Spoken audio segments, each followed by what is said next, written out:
Archimedes का सिद्धांत क्या कहता है?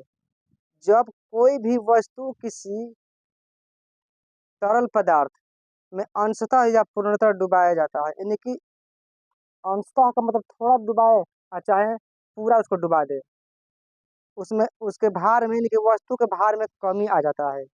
जो वस्तु का भार है उसमें क्या आता है, तो कमी आता है। तो यह कमी किस कारण आता है? मान लीजिए ये एक नदी है,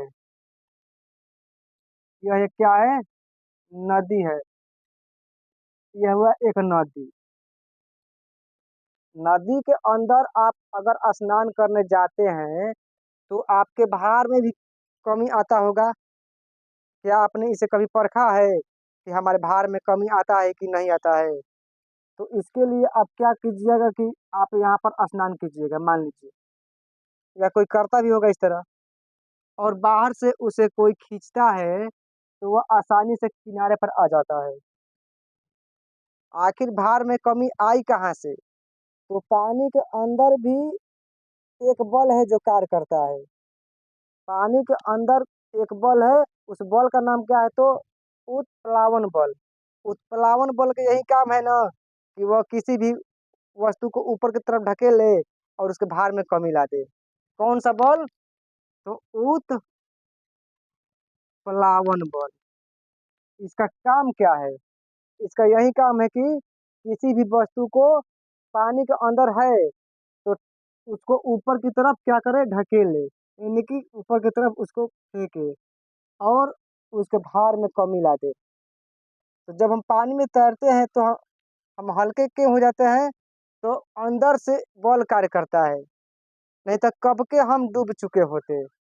अगर अंदर से बल काम नहीं करता तो हम काहे नहीं एक कांटी को हम डालते हैं तो कांटी उसमें तैरती है, क्योंकि कांटी का जो आयतन होता है बहुत कम रहता है और ऊपर से उस पर उत्प्लावन बल जो होता है ना काम ही नहीं करेगा।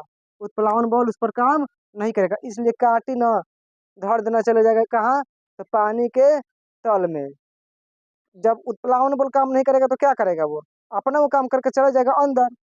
लेकिन अगर पानी में या नदी में स्नान करते हैं तो हम अगर तैरते हैं तो तैरते हैं तो ठीक है, हम तो पानी काट रहे हैं अपने हाथों से और पैरों से।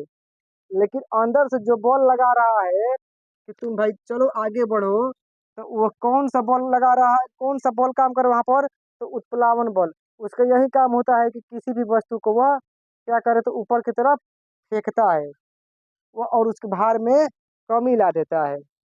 तो इसका खोज किसने किया, तो इसका खोज आर्किमिडीज ने किया। आर्किमिडीज ने इसी चीज का खोज किया कि पानी के अंदर भी एक बल है जो काम करता है, जो किसी भी वस्तु को ऊपर की तरफ ढकेलता है और उसके भार में कमी ला देता है। तो हमने अभी आर्किमिडीज के सिद्धांत के बारे में समझा। आप लोग इसे समझ भी गए होंगे कि आर्किमिडीज का सिद्धांत क्या कहता है और उत्प्लावन बल क्या है, उत्प्लावन बल की काम क्या है। तो अगर आप लोग को यह वीडियो अच्छा लगा होगा तो आप लोग कमेंट में जरूर कुछ लिखिएगा, और नया हो तो सब्सक्राइब कीजिएगा और लाइक और शेयर कर दीजिएगा, क्योंकि फिर मिलेंगे तो हम इसी प्रकार का आपको हम प्रश्न लेकर आएंगे, इसी प्रकार का मजेदार क्वेश्चन लेकर आएंगे। तब तक चलते हैं। जय हिंद।